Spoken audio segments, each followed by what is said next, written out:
अ very good morning dear aspirants. Byju's के government exam prep channel में आप सभी का हार्दिक स्वागत है।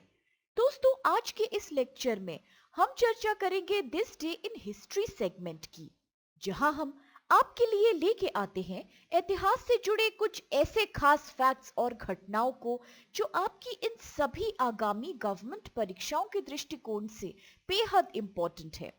इसके साथ लेक्चर के अंत में हम आपसे शेयर करेंगे कुछ बेहद लाभदायक प्रैक्टिस क्वेश्चंस भी that will be based on all the facts which we discuss here today. तो आप अवश्य ही इन सभी क्वेश्चंस को ध्यान से देखिए और इनके उत्तर देने का प्रयास कीजिए और इनके आंसर्स आप हमारे साथ कमेंट सेक्शन में शेयर करते रहिए, क्योंकि इनके लगातार अभ्यास से भी आपको इन सभी एग्जाम्स में बहुत हेल्प मिलेगी। तो आइए फ्रेंड्स, अब शुरू करते हैं 22 अप्रैल अर्थात आज के दिनांक से जुड़े हमारे तमाम इंपॉर्टेंट हिस्टोरिकल फैक्ट्स की। सबसे पहला फैक्ट आज का संबंधित है 1812 से, जब governor general of India Lord Dalhousie was born, अर्थात भारत के पूर्व गवर्नर जनरल लॉर्ड डलहौजी का आज ही के दिन जन्म हुआ था। लॉर्ड डलहौजी का पूरा नाम था जेम्स एंड्रू ब्राउन रामसे और वह स्कॉटिश ओरिजिन के थे। He was appointed as the governor general of India and the governor of Bengal on 12 January 1848। Dalhousie का प्रमुख उद्देश्य था भारत में ब्रिटिश सत्ता का एकीकरण करना और उनके प्रभाव को और भी ज्यादा बढ़ा देना। वह एक अथॉरिटेटिव और टफ कार्यकर्ता के रूप में जाने जाते थे।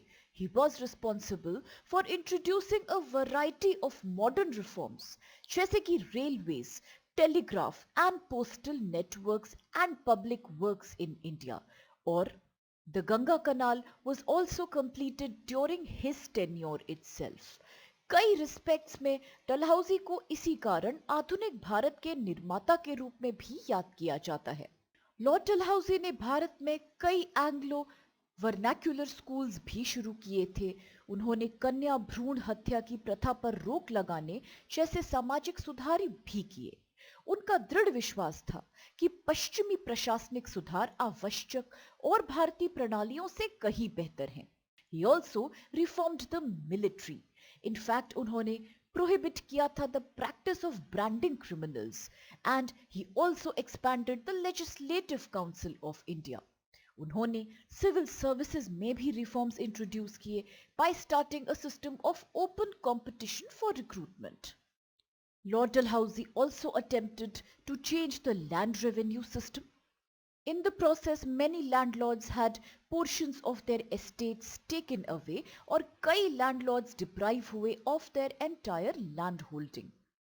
परंतु इनका सबसे ज्यादा कंट्रोवर्शियल और यादगार स्टेप माना जाता है the introduction of policy of doctrine of lapse.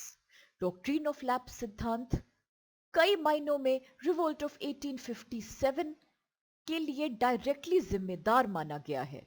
इस पॉलिसी के अनुसार if the ruler of a dependent state died without an heir or a child, then his adopted son would not be allowed to occupy the throne, and the state would be therefore annexed to the British Empire. Dalhousie के द्वारा annex states through the doctrine of lapse जैसे कि सतारा, अवध, झांसी के कारण भारतीय सैनिकों में बेहद विद्रोह और आक्रोश भर गया था। Dalhousie also oversaw the annexation of Punjab and parts of Burma through wars with local rulers. In fact, the Second Anglo-Sikh War भी इनके कार्यकाल के दौरान ही हुई थी। He returned to Britain in March 1856 after almost 8 years in India as a Governor General, और इनकी memory में हिमाचल प्रदेश राज्य में प्रसिद्ध हिल स्टेशन डलहौजी का नाम रखा गया है। वर्ष 1860 में लॉर्ड डलहौजी का निधन हो गया था। और अब इसके साथ चल के देखते हैं आज का अगला फैक्ट, जो है संबंधित 1840 से, जब British scholar who deciphered the Brahmi and Kharosthi scripts James Prinsep had passed away। अर्थात ब्राह्मी और खारोष्ठी लिपियों की व्याख्या करने वाले ब्रिटिश विद्वान जेम्स प्रिंसेप का निधन हुआ था। जेम्स प्रिंसेप एक अंग्रेजी विद्वान, प्राच्यविद और पुरातनपंथी थे। इनको 1819 में कलकत्ता मिंट में नियुक्त किया गया था और बाद में वह इसके असे मास्टर भी बने। As secretary of the Asiatic Society of Bengal from 1832, he had access to and developed the study of largest collection of Indian coins then existing. In 1833, he called for reforms to Indian weights and measures and advocated a uniform coinage based on the new silver rupee of the East India Company. उन्होंने अपनी techniques को एक publication में प्रकाशित किया था जिसका नाम था the Philosophical Transactions of the Royal Society of London, और इसके कारण वह चुने गए थे as the fellow of the Royal Society. In 1832, he succeeded H. H. Wilson as the secretary of the Asiatic Society of Bengal. यहाँ इन्होंने एक प्रसिद्ध जर्नल भी शुरू किया था जिसका नाम था journal of the Asiatic society. इसमें इन्होंने निरंतर भारतीय एंटीक्विटीज पे तमाम आर्टिकल्स पब्लिश किए थे। The idea of Corpus Inscriptionum Indicarum, a collection of Indian epigraphy, was first suggested by James Prinsep, and the work was formally begun by Sir Alexander Cunningham later in 1877. इन्हें श्रेय दिया जाता है for deciphering the Kharoshti and Brahmi script of ancient India, और इसी कारण James Prinsep को father of Indian epigraphy भी कहा जाता है। एपिग्राफी तो हम जानते ही है दोस्तों कि किस प्रकार ये अध्ययन होता है of inscriptions and ancient writings.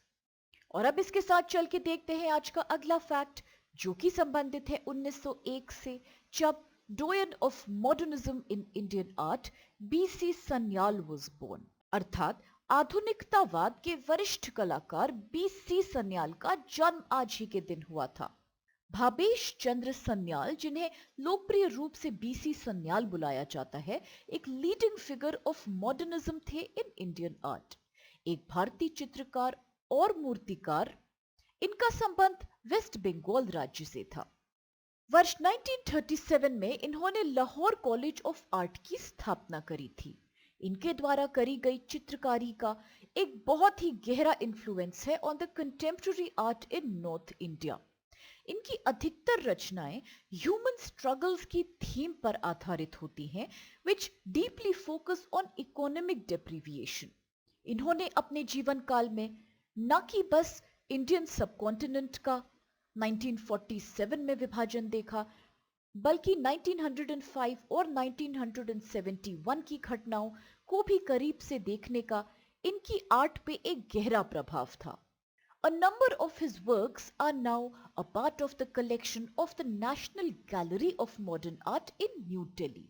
In fact, इनके द्वारा बनाया गया sculpture The Veiled Figure एक बेहद लोकप्रिय रचना मानी गई है। His notable paintings include The Flying Scarecrow, Cowherd, Despair and Way to Peace. इनके द्वारा प्रशिक्षित दो प्रसिद्ध भारतीय आर्टिस्ट हैं सतीश गुजराल और Kishan Khanna, who went to become prominent modernists of the post independent period. इनको भारत सरकार के द्वारा वर्ष 1984 में पद्म भूषण पुरस्कार से सम्मानित किया था, and India's highest award in visual arts the Lalit Kala Academy fellowship for lifetime achievement भी इनको प्रदान करी गई थी इन 1980। और अब इसके साथ आइए चल के देखते हैं आज का अगला फैक्ट। यह है कि किस प्रकार international mother earth day is observed across the globe, अर्थात आज ही के दिन इंटरनेशनल मदर अर्थ डे विश्व भर में सालाना मनाया जाता है। International Mother Earth Day was established in the year 2009 by the United Nations General Assembly under Resolution ARES 63278. इस रेजोल्यूशन को इंट्रोड्यूस किया गया था by the Plurinational State of Bolivia and endorsed by 50 member states. इस दिवस का विश्वास है कि पृथ्वी और उसके ecosystems are a home for human beings, और इसीलिए आवश्यक है to promote harmony with nature and the earth. Mother Earth शब्द का उपयोग इसलिए किया जाता है क्योंकि यह एक इंटरडिपेंडेंस को दर्शाता है जो कि मानव जाति और अन्य जीवित प्रजातियों का है विद देयर प्लैनेट। हर वर्ष इस खास दिवस की कई थीम्स होती हैं जो कि हाईलाइट करती है the importance of conserving ecosystem, the importance of protecting earth from deforestation and climate change. और इसी प्रकार से वर्तमान वर्ष 2021 की थीम है रिस्टोर आवर अर्थ। यह दिवस एक रिमाइंडर है that humans need a shift towards more sustainable economy जो दोनों के लिए ही लाभदायक हो, for people as well as the planet. और अब दोस्तों आइए चल के देखते हैं कि कौन से क्वेश्चंस आज यहाँ हमारे साथ हैं। तो the very first question is who had introduced the policy of doctrine of lapse, अर्थात किसने डॉक्ट्रिन ऑफ लैप्स के सिद्धांत की नीति शुरू करी थी। ऑप्शंस है A Lord Minto, B Lord Dalhousie, C Lord Curzon या D Lord Canning. And the next question is, where is the hill station of Dalhousie situated? अर्थात डलहौजी नामक हिल स्टेशन किस भारतीय राज्य में आता है। ऑप्शंस है A Uttarakhand, B Tamil Nadu, C Himachal Pradesh या D West Bengal. The third question is, who is known as the father of Indian epigraphy? अर्थात भारतीय एपिग्राफी के जनक के रूप में हम किसका नाम याद करते हैं। ऑप्शंस है A Alexander Cunningham, B William Jones, C Max Muller or is it D James Prinsep. Fourth question है कि who had introduced the Journal of the Asiatic Society, अर्थात Journal of the Asiatic Society नाम का जो journal था उसकी शुरुआत किसने करी थी। ऑप्शंस में कुछ नाम हैं जैसे कि A James Prinsep, B John Prinsep, C William Jones, D John Marshall. इसी के साथ फिफ्थ क्वेश्चन है which Indian artist had created the famous sculpture known as the veiled figure, अर्थात प्रसिद्ध मूर्ति कला वेल्ड फिगर की रचना किस भारतीय कलाकार के द्वारा की गई थी। ऑप्शंस में कुछ नाम दिए गए हैं जैसे कि A M F Husain, B S H Raza, C B C Sanyal या डी सतीश गुजराल। और आज का आखिरी क्वेश्चन है When is the International Mother Earth Day celebrated? अर्थात अंतरराष्ट्रीय मदर अर्थ दिवस को हम किस तारीख को मनाते हैं हर वर्ष। ऑप्शंस आपके सामने है ए 23 अप्रैल, बी 24 अप्रैल, सी 22 अप्रैल या डी 21 अप्रैल। और अब इन सभी इंटरेस्टिंग क्वेश्चंस और कुछ लाभदायक फैक्ट्स के साथ आज के इस सेशन को हम यही समाप्त करते हैं, इस आशा के साथ कि आप सभी को इससे बेहद लाभ मिलेगा। दोस्तों अगर आपको लेक्चर पसंद आए तो आप लोग प्लीज चैनल को लाइक, शेयर और सब्सक्राइब अवश्य कीजिए और इन सभी क्वेश्चंस के उत्तर निरंतर हमारे साथ कमेंट सेक्शन में देते रहिए। With this have a great day ahead. Thank you so much to all of you and stay safe.